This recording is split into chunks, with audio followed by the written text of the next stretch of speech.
पिछले पार्ट में हमने देखा कि साइको लड़की बहुत से मॉन्स्टर्स को लेकर रोकडेल टाउन में आ जाती है और वहां वॉच टावर में गार्ड के पीछे खड़ी होती है। तो वॉच टावर का गार्ड उसे सेंस कर लेता है और जल्दी से उस पर एक जोरदार अटैक करते हुए कहता है ये लो। और हम देखते हैं कि गार्ड का स्पेयर सीधे जाकर उस लड़की के पेट में धस जाता है, जिससे उसके पेट से खून निकलने लगता है। अचानक हुए इस वार की वजह से वो लड़की संभल नहीं पाती और बहुत ज्यादा दूर जाकर गिरती है और फिर खड़े होते हुए एक इविल हंसी के साथ कहती है, तुम कितने ज्यादा मीन हो जो इतनी सुंदर और प्यारी लड़की पर अटैक कर रहे हो। मुझे विश्वास नहीं हो रहा है कि तुम जैसा इतना ज्यादा अच्छा आदमी एक लड़की पर भी अटैक कर सकता है। आखिरकार तुम कैसे इंसान हो। और उसे ऐसे हंसते हुए खड़ा होते देख वो गार्ड भी घबरा जाता है और उसके चेहरे से पसीने निकलने लगते हैं और वो सोचता है मैंने जो इस पर वार किया था वो पक्का ही इसे हिट किया था, क्योंकि मुझे पूरा विश्वास है मैंने ऐसा महसूस किया था। लेकिन अब चाहे मैं इस बारे में कितना भी सोच लूं, लेकिन ये तो मुझे बिल्कुल ही ठीक लग रही है। आखिरकार ऐसा कैसे हो सकता है, कोई इतना ज्यादा खतरनाक वार खाकर भी कैसे खड़ा हो सकता है। और फिर वो उस लड़की को देखते हुए कहता है शायद ये मुझसे ज्यादा हायर लेवल पर है, इसीलिए ये मेरे वार से बच पाई, नहीं तो इसका बचना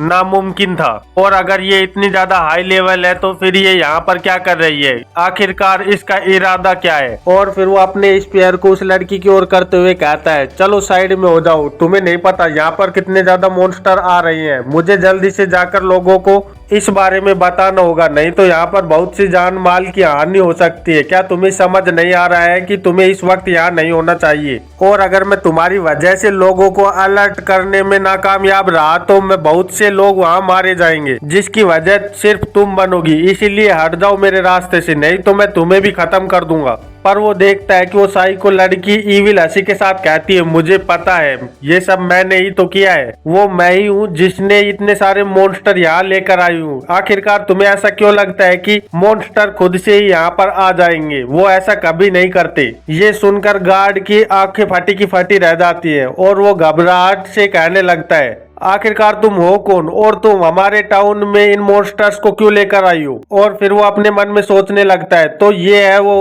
जिसके कारण इतने सारे मॉन्स्टर हमारे टाउन में आ गए हैं, पर ऐसा कैसे हो सकता है, नहीं ये इम्पॉसिबल है। और फिर वो साइको लड़की अपना साइट उठाते हुए कहती है ओह मुझे तुम्हें इस बारे में नहीं बताना चाहिए था, क्योंकि ये तो हमारे दल के नियमों के खिलाफ है, पर कोई बात नहीं, वैसे भी मैं तुम्हें मारने ही वाली हूँ तो किसी को क्या ही पता चलने वाला है। तो गार्ड ये सब सुनकर अपने मन में सोचने लगता है शांत हो जाओ शांत, मैंने इसके ऊपर अटैक हिट किया है और मुझे पता है कि मैं इससे जीत सकता हूँ, चाहे ये मुझसे ज्यादा हाई लेवल पर हो, पर फिर भी इसे हराना मेरे लिए इम्पॉसिबल नहीं है क्योंकि मैं इससे ज्यादा स्किलफुल हूँ। और फिर वो अपने स्पेयर को हाथ में पकड़ते हुए कहता है ये मेरी जॉब है कि मैं यहाँ के लोगों को प्रोटेक्ट करूँ, इसीलिए आज चाहे यहाँ कुछ भी हो जाए लेकिन यहाँ जीतूंगा तो मैं ही, क्योंकि इसी पे बहुत से लोगों की जिंदगी टिकी हुई है और गार्ड होने के नाते मेरे पीछे हटने का तो कोई सवाल ही पैदा नहीं होता। पर वो साइको लड़की उसे खड़े होकर बस उसे घूर रही होती है और उसके अटैक करने का इंतजार कर रही होती है। तभी वो गार्ड उसके ऊपर अपने स्पेयर से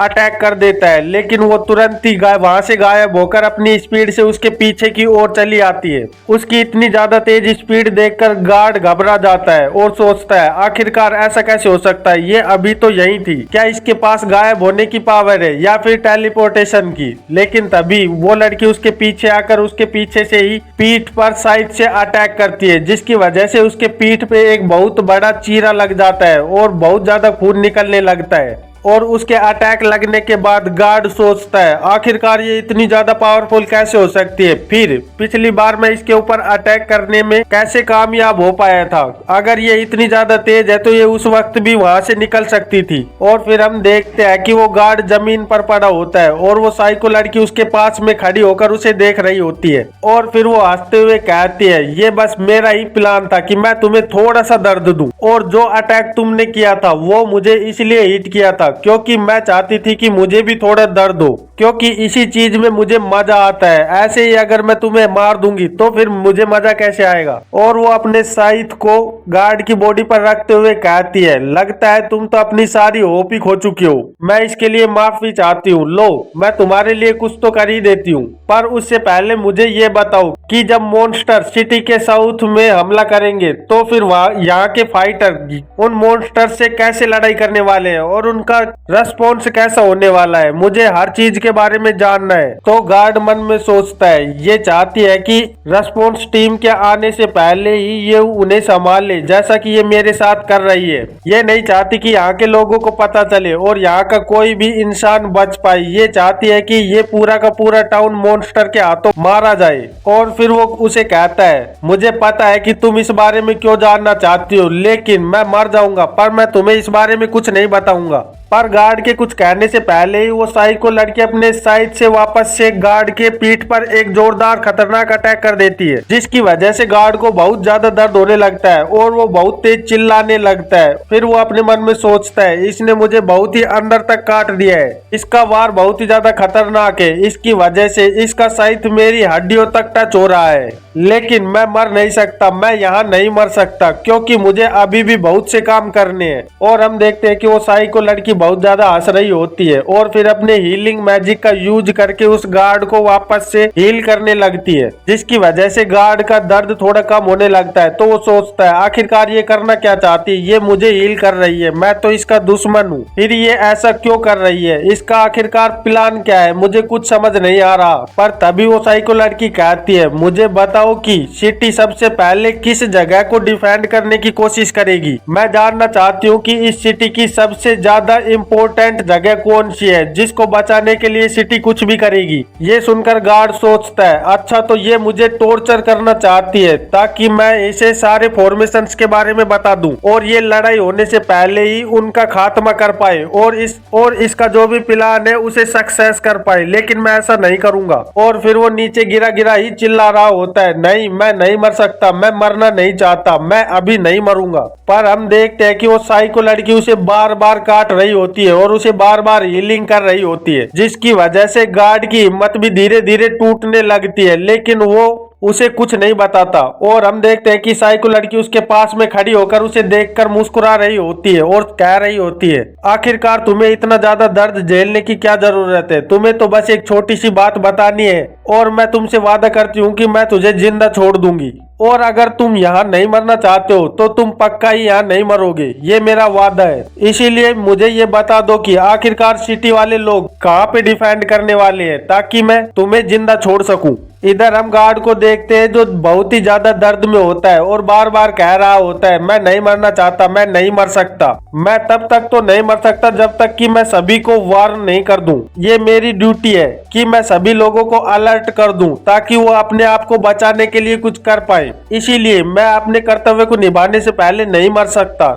और हम देखते हैं कि उसकी ऐसी बातें सुनकर वो साइको लड़की उसे सीरियस लुक दे रही होती है और फिर सांस लेते हुए कहती है, सच में कितना ज्यादा बोरिंग आदमी है, और वहां से धीरे धीरे निकलने लगती है। फिर हम देखते हैं कि वो दरवाजा खोलकर बाहर जाने लगती है और वो गार्ड वहीं पर पड़ा होता है और वहीं पे पड़ा पड़ा वो विश मांग रहा होता है, यहाँ शायद कोई ऐसा हो जो मेरी थोड़ी सी हेल्प कर पाए, या फिर क्या कोई यहाँ है जो मेरी आखिरी इच्छा सुन पाए और यहाँ आकर हमारे टाउन को प्रोटेक्ट कर पाए और रॉक डैड को, नहीं तो ये मॉन्स्टर हमारे पूरे रॉक डैड को खत्म कर देंगे। और फिर यहाँ से सीन कट होकर वापस से क्रोम और आर्थर के पास आ जाता है, जहाँ हम देखते हैं कि आर्थर क्रोम को देखकर बहुत ही ज्यादा शौक हुआ होता है और वो कह रहा होता है, तुम्हें तो मरा हुआ होना चाहिए क्योंकि तुम्हें तो बगबियर ने खा लिया था, फिर तुम कैसे जिंदा हो, मुझे बताओ आखिरकार तुम यहाँ पर कैसे खड़े हो सकते हो क्योंकि तुम तो मारे जा चुके हो। और हम देखते हैं कि ये कहते हुए आर्थर के पैर कांप रहे होते हैं और वो डर से बोल रहा होता है, कुछ तो यहाँ गड़बड़ है क्योंकि ऐसा हो ही नहीं सकता कि ये जिंदा हो, आखिरकार ये जिंदा कैसे हो सकता है। इधर हम क्रोम को देखते हैं जो उसे देखकर सोच रहा होता है, सच में कितना बुरा दिन है मेरा, मैं यहाँ आया और पहले दिन ही इतनी बड़ी ज्यादा मुसीबत से भिड़ गया हूँ। क्या मुझे अपनी इल्यूजन स्किल से अपने चेहरे को बदल लेना चाहिए? नहीं नहीं, इसकी वजह से मेरी बहुत ही ज्यादा माना पॉइंट खर्च होंगे और इस वक्त मैं अपने इतने ज्यादा माना पॉइंट खर्च नहीं कर सकता, इसीलिए मुझे थोड़ा और ज्यादा ध्यान रखना होगा ताकि मैं जिन्हें जानता हूँ उनके ज्यादा संपर्क में ना हूँ और उनसे ज्यादा ना मिलूं, जिनकी वजह से मेरे माना पॉइंट भी बच जाएंगे और मैं ज्यादा देर तक इस ह्यूमन फॉर्म में भी रह पाऊंगा। मारूंगा। लेकिन हम इधर देखते हैं कि आर्थर उसे देखकर बहुत ही ज्यादा घबराया हुआ होता है और फिर वो मन में सोचता है, ओ रुको, सच में मुझे अभी याद आया कि इसके पास एक रिवाइविंग स्किल थी। क्या ये अपनी रिवाइवल स्किल की वजह से ही जिंदा बच पाया है? लेकिन नहीं, ऐसा होना भी इम्पॉसिबल है, क्योंकि अगर उस सिचुएशन में ये अपने आप को रिवाइव भी कर लिया होगा तो वहाँ पे इतने ज्यादा मॉन्स्टर थे कि इसका बच पाना मुश्किल था। इसे तो रिवाइव होते ही दोबारा मर जाना चाहिए था, फिर ये जिंदा कैसे बच सकता है? और ये सब तो बताने की जरूरत ही नहीं है कि ये इतने दिनों से मैंने इसको बिल्कुल भी नहीं देखा है। आखिरकार ये इतने दिनों तक था कहाँ? और इधर क्रोम सोच रहा होता है, चाहे जो भी हो, लेकिन चाहे जो भी हो, चाहे सिचुएशन कितनी भी क्यों ना बदल जाए, लेकिन मुझे लग रहा है कि ये तो मुझे बिल्कुल भी ब्लेम नहीं करेगा, क्योंकि मैंने तो कभी इसके साथ कुछ भी गलत नहीं किया है। लेकिन तभी क्रोम आर्थर को देखकर चौंक जाता है और कहता है, आर्थर आखिरकार ये तुम्हें क्या हो गया है? और हम देखते हैं कि आर्थर का चेहरा ऐसा हो गया होता है जैसे उसकी एनर्जी किसी ने चूस ली हो और वो बहुत ही ज्यादा थका हुआ हो और बहुत टाइम से सोया भी नहीं हो। तो उसे देखकर क्रोम सोचता है, आखिरकार ये इतना ज्यादा वियर्ड क्यों लग रहा है मुझे? ये तो मुझे बहुत ही ज्यादा कमजोर लग रहा है और इसकी आंखों के नीचे ये डार्क सर्कल, सच में ऐसा लग रहा है जैसे इसके गाल इसके मुंह के अंदर ही धस गए हो। क्या ये कुछ ड्रग्स वगैरह तो नहीं लेने लग गया है? और इधर आर्थर अपनी तलवार को बाहर निकालते हुए कहता है, मैं तुम्हें जिंदा नहीं छोड़ूंगा, तेरी वजह से मुझे बहुत सारी प्रॉब्लम का सामना करना पड़ा है, इसीलिए मैं तुझे आज जिंदा नहीं छोड़ूंगा। और हम देखते हैं कि क्रोम उसे ऐसा करते देख बहुत ही ज्यादा चौंक जाता है और वो कहने लगता है, आखिरकार तू करना क्या चाहता है? आर्थर, मैंने तेरे साथ ऐसा क्या किया है जो तू मुझे मारना चाहता है? मैं तो यहाँ सिर्फ अपनी बहन से मिलने आया था, फिर तू मुझे क्यों मारना चाहता है? पर इधर हम देखते हैं कि आर्थर के